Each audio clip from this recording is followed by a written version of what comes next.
Santa Barbara Baker here, sharing with you my go-to method for balling up pizza dough. One of the best parts about making pizza at home is that the stakes and the stress are really low.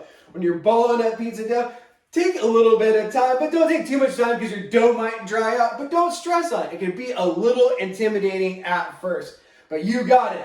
I have portion of dough here. I'm working with a 350 gram dough ball. I feel that's a great size for working with the Ooni Pizza 16.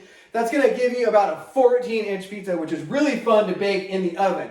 So after I've portioned off my dough ball here, I have my work surface lightly floured. The top of the dough also lightly floured before I cut into it with my bench scraper.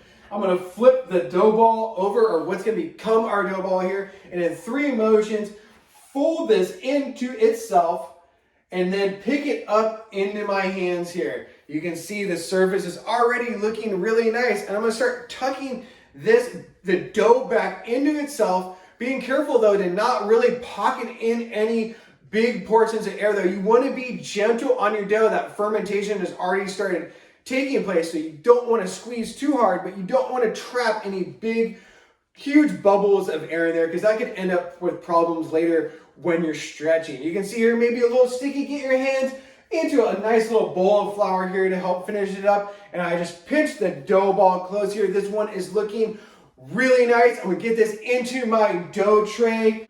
One last look at my finished dough ball. I have it here on a lightly oiled tray that I'm gonna cover up, let it finish up its fermentation. I hope you found this video helpful. One love.